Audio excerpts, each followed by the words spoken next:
வணக்கம். தினமலர்.com மாலை 4 மணி செய்திகள். முக்கிய நிகழ்வுகள். பயங்கரவாதத்தை ஒடுக்க உலகளாவிய அணுகுமுறைக்கு மோடி வலியுறுத்தல். ஆஸ்திரேலியாவுடன் சமூக பாதுகாப்பு உள்ளிட்ட 5 ஒப்பந்தங்களில் கையெழுத்து. முல்லை பெரியாறு அணையில் கேரள எம்எல்ஏ அத்துமீறலுக்கு தமிழக அரசு கண்டனம். காவிரி தடுப்பணை விவகாரத்தில் சுப்ரீம் கோர்ட்டில் வழக்கு. தர்மபுரி, சேலம் அரசு மருத்துவமனைகளில் 11 பச்சிளம் குழந்தைகள் பலி. உயர் மருத்துவ அதிகாரிகள் ஆய்வு. விரிவான செய்திகள். ஆஸ்திரேலிய பார்லிமென்டில் உரையாற்றிய பிரதமர் மோடி பயங்கரவாதத்தை ஒடுக்க உலகளாவிய அணுகுமுறையை கடைபிடிக்க வேண்டியது அவசியம் என்று வலியுறுத்தினார். கான்பெர்ராவில் உள்ள ஆஸ்திரேலிய பார்லிமென்டின் கூட்டத்தில் பிரதமர் நரேந்திர மோடி செவ்வாயன்று உரையாற்றினார். 1986ஆம் ஆண்டுக்கு பிறகு ஆஸ்திரேலியா வருகை தரும் பிரதமர் என்ற சிறப்பை பெற்ற மோடி ஆஸ்திரேலிய பார்லிமென்டில் உரையாற்றும் முதல் இந்திய பிரதமர் என்ற பெருமையை பெற்றுள்ளார். அவர் பேசுகையில் ஆஸ்திரேலியாவை இந்தியாவின் மிக முக்கிய தோழமை நாடு என்று வர்ணித்தார். இந்தியாவின் வளர்ச்சி, பூகோள அமைப்பியல், பெருகி வரும் மக்களின் தேவை ஆகியவற்றை சுட்டிக்காட்டிய மோடி, இந்தியாவில் உகந்த சூழல் நிலவுவதால் ஆஸ்திரேலிய முதலீட்டாளர்களுக்கு சிறப்பான தொழில் வாய்ப்புகள் காத்திருப்பதாகவும் தெரிவித்தார். உலக சமுதாயத்துக்கு பயங்கரவாதம் மிகப்பெரிய அச்சுறுத்தலாக விளங்குவதாகவும் அதன் கோர முகத்தை இந்தியா 30 ஆண்டுகளாக நெருக்கமாக பார்த்து வருவதாகவும் குறிப்பிட்டார். இன்டர்நெட் மூலம் ஆள் சேர்க்கும் அளவுக்கு பயங்கரவாதம் வேகமாக பரவி வருவதாக கூறிய மோடி, சட்டவிரோத பணப்பரிமாற்றம், போதை மருந்து கடத்தல், ஆயுத கடத்தல் ஆகியவற்றுக்கு பயங்கரவாதம் உதவிகரமாக இருப்பதாகவும் வருத்தம் தெரிவித்தார். பயங்கரவாதத்தை ஒடுக்க உலகளாவிய அணுகுமுறை தேவை என்று வலியுறுத்திய மோடி, பயங்கரவாதம், மதம் இடையிலான உறவை அறுத்தெறிய அனைத்து முயற்சிகளையும் உலக நாடுகள் ஒருங்கிணைந்து மேற்கொள்ள வேண்டும் என்று அழைப்பு விடுத்தார். கான்பெர்ரா நகரை வடிவமைத்த வால்டர் கிரிஃபின் இந்தியாவில் அடக்கம் செய்யப்பட்டதில் துவங்கி ஆங்கிலேயருக்கு எதிராக போராடிய ஜான்சி ராணிக்கு ஆஸ்திரேலிய எழுத்தாளர் ஜங்லங் உதவியது வரை இந்திய ஆஸ்திரேலிய உறவு தொடர்பான பல வரலாற்று சம்பவங்களை மோடி நினைவு கூர்ந்தார். We celebrate the legend of Bradman and the class of Tendulkar together. We are impressed by Australian speed. The man who designed this beautiful capital of Canberra, Walter Burrell Giffin, lies buried in the old city of Lucknow in India. More than 150 years ago, an Australian novelist and lawyer, John Lang, fought the legal battle for a brave Indian freedom fighter, the Queen of Jhansi Rani Lakshmibai, against the British East India Company. பார்லிமென்டில் உரையாற்றுவதற்கு முன் துப்பாக்கி குண்டுகள் முழங்க மோடிக்கு அணிவகுப்பு மரியாதை அளிக்கப்பட்டது. ஆஸ்திரேலிய பிரதமருடன் மோடி நடத்திய பேச்சுவார்த்தையில் கைதிகள் பரிமாற்றம் உள்ளிட்ட 5 ஒப்பந்தங்கள் கையெழுத்தாகின. ஆஸ்திரேலியாவில் சுற்றுப்பயணத்தில் உள்ள பிரதமர் மோடி அந்நாட்டு பிரதமர் டோனி அபாட்டுடன் தலைநகர் கான்பெர்ராவில் பேச்சுவார்த்தை நடத்தினார். அப்போது சமூக பாதுகாப்பு, தண்டனை கைதிகள் பரிமாற்றம், சுற்றுலா, கலை, கலாச்சாரம் உள்ளிட்ட துறைகளில் 5 ஒப்பந்தங்கள் கையெழுத்திடப்பட்டன. இந்தியா ஆஸ்திரேலியா இடையிலான அணுமின் சக்தி ஒப்பந்தம், பொருளாதார உறவுக்கான ஒப்பந்தம் தொடர்பான பேச்சுவார்த்தைகளை விரைவில் முடிவுக்கு கொண்டு வருவதென இரு பிரதமர்களும் தீர்மானித்தனர். இரு நாடுகளிடையே ராணுவ ஒத்துழைப்பு கட்டமைப்பை உருவாக்குவதெனவும் பேச்சுவார்த்தையில் தீர்மானிக்கப்பட்டது. இதன்படி இரு நாடுகளின் ராணுவ அமைச்சர்கள், தளபதிகள் ஆலோசனை நடத்தவும், இரு நாடுகளின் கடற்படையினர் கூட்டு பயிற்சியில் ஈடுபடவும் வழி ஏற்பட்டுள்ளது. பேச்சுவார்த்தைக்கு முன்னதாக கான்பெர்ராவில் உள்ள போர் நினைவிடத்துக்கு சென்ற இரு பிரதமர்களும் நாட்டுக்காக உயிர் நீத்த ஆஸ்திரேலிய போர் வீரர்களுக்கு மலரஞ்சலி செலுத்தினர். அப்போது முதல் உலகப் போரில் தீரத்துடன் சண்டையிட்ட இந்திய வீரர்களின் நினைவாக உருவாக்கப்பட்ட மான்சிங் கேடயத்தை டோனி அபாட்டிடம் மோடி வழங்கினார். முல்லை பெரியாறு அணையில் தமிழக அதிகாரியை தள்ளிவிட்டு எம்எல்ஏ அத்துமீறியது தொடர்பாக கேரளாவுக்கு தமிழக அரசு கண்டனம் தெரிவித்துள்ளது.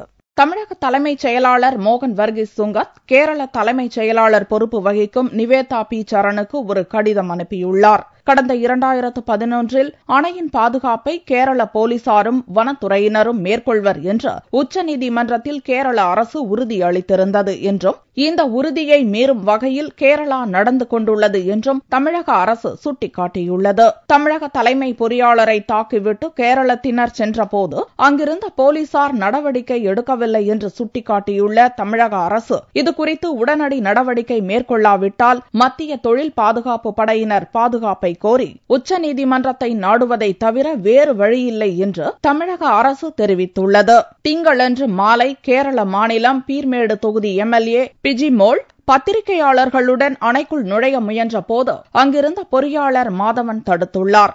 அவரை கீழே தள்ளிவிட்டு அணைப்பகுதிக்கு சென்றபோது அங்கிருந்த கேரள போலீசார் வேடிக்கை பார்த்துள்ளனர். இச்சம்பவத்திற்கு பல்வேறு அமைப்பினரும் கடும் எதிர்ப்பு தெரிவித்துள்ளனர்.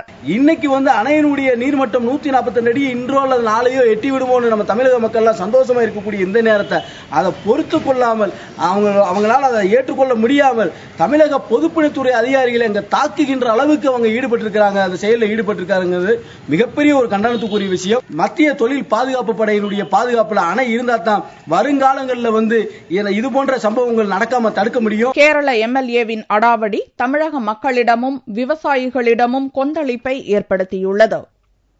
காவிரியில் தடுப்பணை கட்டுவதை எதிர்த்து உச்சநீதிமன்றத்தில் மனு தாக்கல் செய்ய உள்ளதாகவும் முல்லை பெரியாறு வழக்கில் கேவியட் மனு தேவையில்லை என்றும் முதல்வர் பன்னீர்செல்வம் விளக்கம் அளித்துள்ளார்.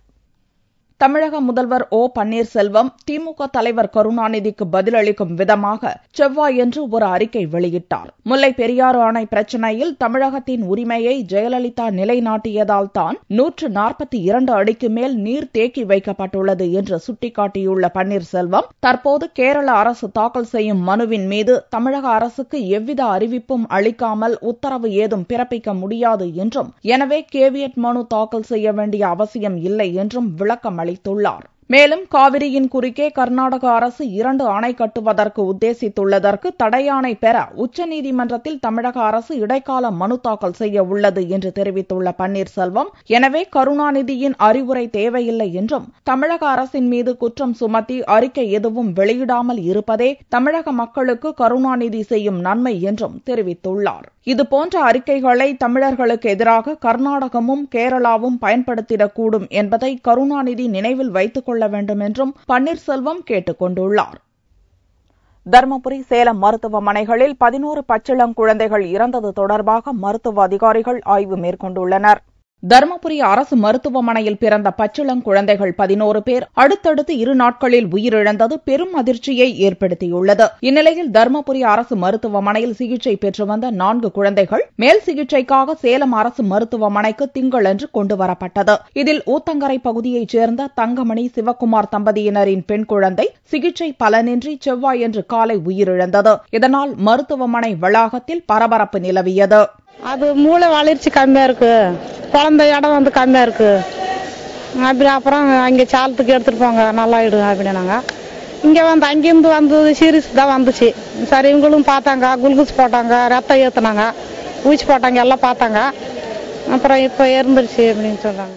மேல் சிகிச்சைக்காக அனுமதிக்கப்பட்ட 2 ஆண் மற்றும் 1 பெண் குழந்தைக்கு சேலம் மருத்துவமனையில் தீவிர சிகிச்சை அளிக்கப்பட்டு வருகிறது. இந்நிலையில் கடந்த 1 வாரத்தில் முறையான சிகிச்சை இல்லாமல் சேலம் மருத்துவமனையிலும் 7 குழந்தைகள் உயிரிழந்தன. இது தொடர்பாக விசாரணைக்கு உத்தரவிடப்பட்டுள்ளது. உயர் மருத்துவ அதிகாரிகள் விசாரணை மேற்கொண்டுள்ளனர். தமிழக மக்களின் எண்ணங்களை பிரதிபலிக்கும் வகையில் புது கட்சி அமையும் என்று வாசன் தெரிவித்துள்ளார். முன்னாள் மத்திய அமைச்சர் வாசனை சென்னை ஆழ்வார்பேட்டை இல்லத்தில் நார்வே, டென்மார்க், ஸ்வீடனிலிருந்து வந்திருந்த மாணவர் பிரதிநிதிகள் மற்றும் பல்வேறு அமைப்பினர் செவ்வாயன்று சந்தித்து பேசினர். அப்போது செய்தியாளர்களை சந்தித்த வாசன், மக்களின் எண்ணங்களை பிரதிபலிக்கும் புதுக்கட்சி துவக்கப்படும் என்றார். தருமபுரி அரசு மருத்துவமனையில் குழந்தைகள் இறந்தது தொடர்பாக அரசு கவனமுடன் செயல்பட வேண்டும் என்றும், மின் கட்டணத்தை உயர்த்தக்கூடாது என்றும் வாசன் கூறினார். கடந்த 2-3 நாட்களாக தருமபுரியிலே இருக்கின்ற அரசு மருத்துவமனையிலே தொடர்ந்து 10 குழந்தைகளுக்கு மேல் மரணம் அடைந்திருப்பது என்பது மிகுந்த வருத்தத்துக்குரிய ஒன்று, அதிர்ச்சிக்குரிய ஒன்று. இத்தகைய நிகழ்வுகள் கவலை அளிக்கின்றன. இதுபோன்ற நிகழ்வுகள் தமிழகத்தில் உள்ள அரசு மருத்துவமனைகள் மட்டுமல்ல, எந்த மருத்துவமனையிலும் இனிமேல் நடக்கக்கூடாது என்பதை ஆட்சியாளர்கள் உறுதிப்படுத்திக் கொள்ள வேண்டும். மின்கட்டண உயர்வை மீண்டும் பெறுவதற்கான முயற்சியை தமிழக அரசு முறையே செய்ய வேண்டும். ரஜினியின் அரசியல் பேச்சு குறித்த கேள்விக்கு அவர் நல்ல மனிதர் என்று வாசன் பதிலளித்தார். சுடுகாடு பகுதி ஆக்கிரமிப்பை கண்டித்து பிணத்துடன் பொதுமக்கள் சாலை மறியலில் ஈடுபட்டதால் வேலூரில் பரபரப்பு ஏற்பட்டது. வேலூர் மாவட்டம் அரக்கோணத்தை அடுத்த பெருமூச்சி பகுதியைச் சேர்ந்த முன்னாள் கவுன்சிலர் அரிகோபால் உடல் நலக்குறைவால் இறந்தார். இறுதிச் சடங்கு முடித்து பிணத்தை புதைப்பதற்காக உறவினர்கள், பொதுமக்கள் உள்ளிட்டோர் ஆத்தூர் பகுதி சுடுகாட்டில் பள்ளம் தோண்டினர். அப்போது அங்கு வந்த சிலர் தங்களுக்கு சொந்தமான இடத்தில் பிணத்தை புதைக்கக்கூடாது என்று கூறி தடுத்தனர். இதனால் கடும் வாக்குவாதம் ஏற்பட்டது. ஆத்திரமடைந்த பொதுமக்கள் காஞ்சிபுரம் அரக்கோணம் சாலையில் ஊர்வலமாக சென்று பிணத்துடன் சாலை மறியலில் ஈடுபட்டனர். 50 ஆண்டு காலமாக போராடிட்டு இருக்கோம். இந்த சுடுகாடை மீட்டுறதுக்கு தனிநபர் ஒருத்தர் ஆக்கிரமிப்பு பண்ணி வச்சிருக்காங்க. இது நாங்கள் பல இடத்துல போய் முறையிட்டோம், பல இடத்துல மனு கொடுத்தோம், டேக்ஸ் அமைச்சோம், மண்டை பெட்டிஷன் கொடுத்துருக்கோம். இதுக்கு வரைக்கும் எந்த தீர்வும் காணல இவங்க.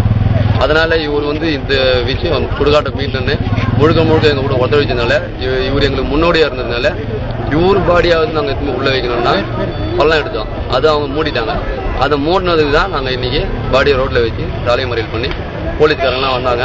அவங்க சமாதானம் பண்ணி இது அதிகாரிலாம் புறம்போக்கு தான் அப்படின்னு சொல்லிட்டு ஊர்ஜினம் பண்ணிட்டாங்க. அதுக்கப்புறம் அவர் நல்லபடியாக இன்னைக்கு அடக்கம் பண்ணிருக்கோம்.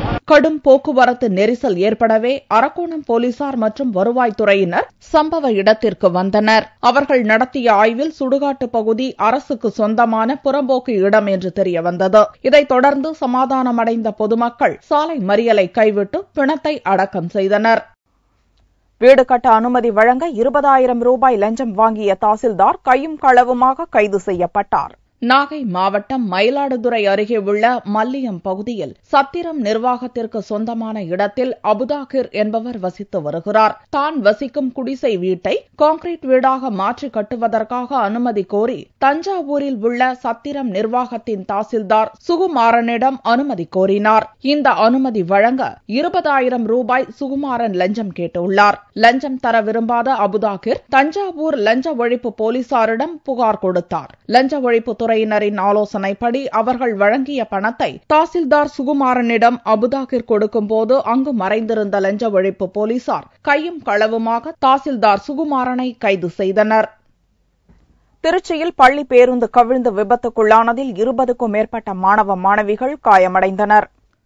திருச்சி ராம்ஜி நகர் பகுதியில் இயங்கும் நேரு நினைவு நடுநிலைப் பள்ளியில் திருநகர், முத்துக்குளம், நவலூர், குட்டப்பட்டு உட்பட சுற்றுவட்டார பகுதிகளைச் சேர்ந்த மாணவர்கள் பயின்று வருகின்றனர். இந்த மாணவர்களின் வசதிக்காக பள்ளியிலிருந்து தனியார் உதவியுடன் மினி பேருந்து ஒன்று இயக்கப்படுகிறது. வழக்கம் போல் செவ்வாயன்று காலை மாணவர்கள் பள்ளிக்கு பேருந்தில் வந்தனர். அப்போது முதுகுளம் அருகே பேருந்து கட்டுப்பாட்டை இழந்து அருகில் உள்ள வாய்க்காலில் கவிழ்ந்தது. இவ்விபத்தில் பேருந்தில் பயணம் செய்த மாணவ மாணவிகள் அனைவரும் காயமடைந்தனர். காயமடைந்த மாணவர்களுக்கு திருச்சி மற்றும் இனாம்குளத்தூர் மருத்துவமனைகளில் சிகிச்சை அளிக்கப்படுகிறது.